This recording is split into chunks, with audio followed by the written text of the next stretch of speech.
let's have a public service announcement right now.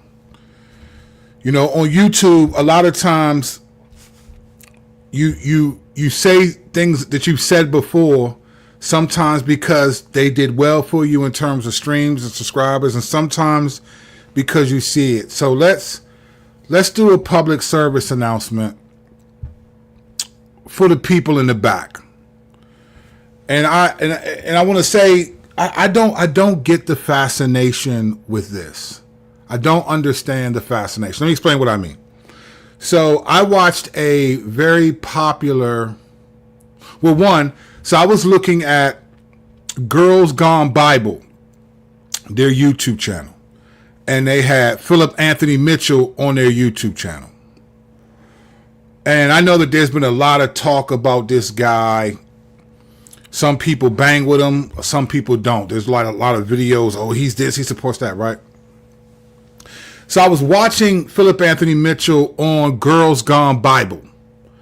And, I don't know where in the culture we got to this place where if you don't agree with someone in all types of ways, you got to say something, right? Like I think Girls Gone Bible are doing an amazing job for the culture, for Christians, and really calling girls people to holiness, right? So he was on their channel talking about it, and I was watching it. And I'll be honest, I don't know the guy. I don't have like a strong desire to meet him. It just is what I'm grateful he's doing what he's doing for the kingdom. But as I was watching him, but usually when I hear Philip Anthony Mitchell talk, he usually says stuff that I just agree with. Sometimes we're kindred spirits. He says stuff that I feel and experience and think this way. So I was watching that. And then I just, your YouTube algorithm will give you videos. So I saw another video with his face in the thumbnail, and it basically was by another very popular Christian YouTuber. And he was basically saying, I'm going to mention the channel because I mentioned Girls Gone Bible. So it was Smart Christian Channel. I don't know this brother. I've watched some of his stuff before. Have no problem with him. Seems like loves all that stuff, right? But as I was watching, he did a video with someone. I guess he was doing a Q&A. Someone asked him a question about 2819, Philip Anthony Mitchell's church. And it was a live session that he turned into an actual video, where in the video,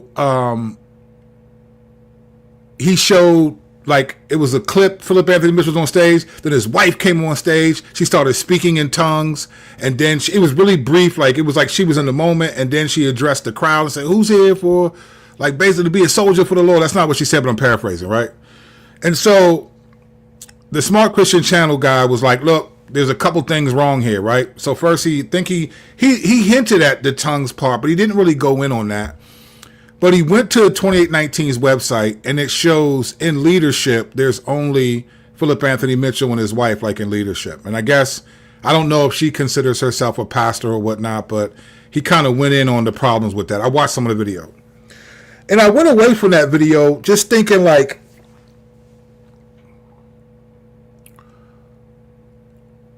why does all this stuff like matter? Now, don't get me wrong. I'll be honest with you, right? We try to be at my church as biblical as possible. Even though we think women make considerable strides. I've already done a video on this about women in teaching and being in the office of elder specifically. Not having spiritual gifts, not being used mightily in churches, not being deacon, none of that, just in the office of elder. I just don't think there's a biblical case to be made for that. Now, if people get offended at that, I get it, okay. But it's not like there's no passages in the Bible that say the wrath of God is coming because women are teaching or women are co-pastors or whatever with their husbands. It's not my thing, but it's like, all right. But I watched these guys really get dogmatic about these like secondary, thirdary issues, right? So I was wondering, like, man, what's the big deal? Is it because Philip Anthony Mitchell is just a popular dude? And I mean, we cannot look. I do YouTube. You cannot ignore the fact that certain people's popularity will get people to come to look at your stream if you're going to talk about them, especially if you're going to quote unquote expose them, right? So I was watching, so I was like, So I was just like, you know what, Lord, I don't need to know if the dude is, the stuff I hear him say, I bang with him, thank you for using him, keep it moving. So then today I saw another thumbnail by Smart Christian Channel, and it said, I was wrong. And so I thought, oh, okay, what he was wrong about? I thought he was going to say he was wrong about some observation he made about them in the video. But what it was he said I was wrong to critique them because I guess a bunch of people came to their defense. And basically what he was saying was, he didn't use these words, but paraphrasing, he basically mocked the people or pushed back against people challenging his perspective and saying, like, I just read you the Bible. You don't know truth. You don't know truth. You don't want to believe truth. You got to, you worshiping people. I don't think he said worshiping. He did another video about worshiping Philip Anthony Mitchell, idolizing, idolatry, right?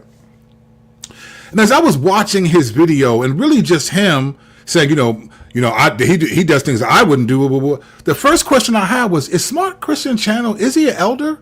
I don't know him at all. So he could be. But I was like, is he a pastor? Is he an elder? I've never heard him say that he is. I don't watch his stuff a lot, but I see him like pull up Logos and go through the Greek and teach the stuff. But I just wanted to say something. I've said this before. If he's not an elder, and anyone who does these YouTube, let's put this in perspective, right? James 3:1 says, not many of you should presume to be teachers, my brothers, because you know will be judged with a stricter judgment. Teachers in a biblical sense are not people who are self-appointed teachers who do things in a hobbyist way. In the biblical context, Ephesians 4, he gave to the church pastors, teachers.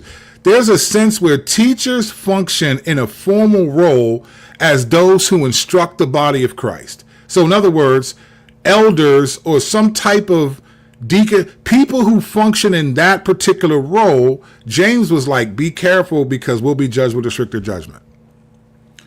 I see this a lot. Why am I saying this? Because I don't know if Smart Christian Channel is an elder or any of these guys who do these videos.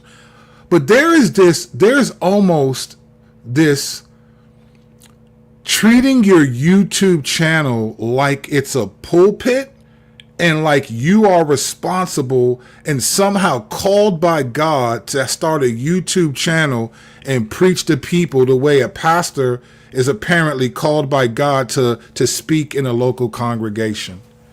The interesting thing about Philip Anthony Mitchell is that he's all the clips of him are always him preaching to his church. He doesn't have a YouTube channel that I know of where he's just saying a bunch of stuff that people are critiquing. So I feel like as an elder who's actually a pastor who will be held by God to a stricter judgment according to James 3:1 and chapter, I've been a pastor for 17 years on July 1st, an actual pastor, not a self-appointed, not a YouTube channel. Well, this is my ministry and I'm treating it as if it's my pulpit. I'm not judging anyone's heart. So I'm using Smart Christian Channel because he just did this. I don't know him. I don't know him. He seems like he loves the Lord. This isn't really about him as much as just the platform and the way people look at it. So I just want to say this because as an elder, a pastor, a shepherd who works very hard week in and week out to pastor people, it is kind of insulting when someone has a YouTube channel and is critiquing people that you might not even be qualified to do in your own church. Now, again, this isn't just about this guy, Corey, whatever his name is. In general, I don't think what God had in mind was whoever starts a YouTube channel and has influence is seen by God with the same authority and the same responsibility as a pastor. Now, you will be held account. Everyone will give an account for their actions. So that has nothing to do with it. But I'm just like, Where do we get to this point where everyone who has influence with the YouTube channel that's a Christian is almost like synonymous with like a pastor? Now, I'm not saying he said that or these people say that, but there is a certain vibe that's like, fam, I wish you would do the work of pastoral ministry. It's so easy. You know, we do this all the time. It's so easy to criticize an athlete for the way that they play, but you've never played at that level with the athlete. You've never been at that level, right? Sometimes the people who criticize, I'm not talking about straight up and down heretics. It is what it is. But I just feel like the people who criticize pastors sometimes, are you guys past? Have you served in that role? Do you know what the spiritual warfare is like on pastors? The spiritual attack that happens to pastors. Like, we sit up here, that you get these channels and you get influence, and it's almost like, well, like they'll be like, well, I wouldn't do it that way. Who cares how you would do it? Like, do you have a church? Does your own church do things the way you would do it? Like, we gotta put this in perspective here. Praise God if you're glorifying God that you have a YouTube channel. This is for anyone with a big platform that's a Christian, that speaks to Christian things, but particularly those that criticize pastors and what they say in podcasts and what they do in their churches. Like, I don't know. No one's accountable to you. You know, no one's accountable to you. You just got great. I'm glad people like your channels and all that stuff. But like, if I stop doing YouTube, I'm still a real pastor. That's an actual office in the Bible that I tremble at having to give an account for. Oh, what a great, I can't wait for that day. Like, that's a real office. I think a lot of times these people are gaining momentum. And let me tell you the reason why I'm saying this. I don't feel this as much in my church, but I've seen over the years people be drawn to YouTube specialists because they have a platform, as if what they're saying is more important than what your pastor's saying. I know I've said some of these things before, but I just wish some of these people would relax, man. Like, right now, even if you thought Philip Anthony Mitchell wasn't, oh, he shouldn't have done that or he shouldn't have done this. Let's be clear, right? I think the Lord's using him, and I think he's genuine. But let's just say he wasn't living a double life. Remember in Matthew 23, when Jesus said to the apostles, he said to the crowd of people, the Pharisees sit on Moses' seat, so listen to their teaching, but don't imitate their lifestyle. I don't hear Philip Anthony Mitchell teaching a lot of stuff that I think is error. Now, I don't listen to him a lot, but I don't hear anything. Even when he talks, he sounds like he loves the Lord. But when I see these critiques, it's like, man, am I missing? Like, what's the purpose of this critique? If he was popular, would they critique him in this way? Probably not. So I just think, for the people in the back, glad you have a YouTube channel, and praise and glorify God with that channel. But can we pipe down a little bit?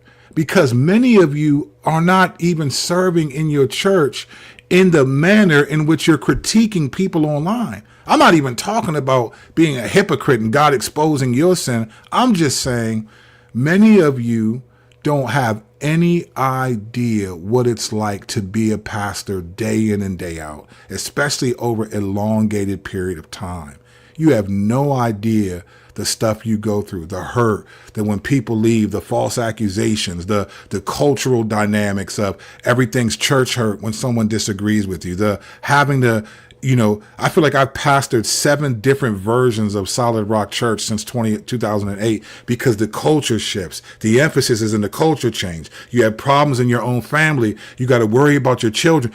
All these things are happening, and these people get on YouTube and just criticize a dude because they wouldn't do it that way, or they think this is, if you're going to do it, do it. I'm just saying, I'm just curious to see how the Lord really feels about all of that.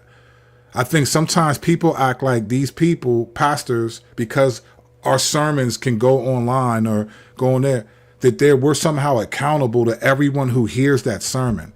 I am accountable to Solid Rock Church. I'm not accountable to YouTube. Now, I'm accountable to God for what I say on YouTube for sure, but I just think for the people in the back, can we calm down? Can we put YouTube in its proper perspective? It's a technological advancement that allows people to have a platform, whether they're qualified in their character or not. But just because your channel is growing or is big, it does not mean that God is affirming everything you say. And it doesn't mean that you have the same level as people who are actually serving in ministry. I've said this before recently. I'll say it again in closing. Please thank your pastors and listen to your pastors. Even if you like people online, cool. Keep it in perspective. Keep it in perspective. The 1 Timothy, God said, let those who rule well be worthy of double honor, especially those who labor in preaching and teaching. It does not mean let those who have influence on YouTube be considered worthy of double honor. You're not laboring in preaching and teaching. You're building up likes and subscribes and probably have a career because you're making money from YouTube. For the people in the back, can we please calm down? I'm not saying don't critique. But just calm down, fam. Calm down. Unless you're a pastor and you put your stuff out there and you're open to that, cool. But like, to be criticizing people because they're defending their pastor, to me, is just like, what are you talking about? When you're like, oh, you just people don't like truth. Like, what are you? So you have truth. So you're the one teaching the truth, but their pastor isn't. Philip Anthony Mitchell is not teaching truth, but I just think, let's calm down. You'll give an account, but not on the same level. I do not think an influential YouTube channel that's not by a pastor has the same weight as a pastor, even of a small church, because it's a biblical office. Can we calm down, please? It's not that serious. But what do I know? I'm trying to go watch the game.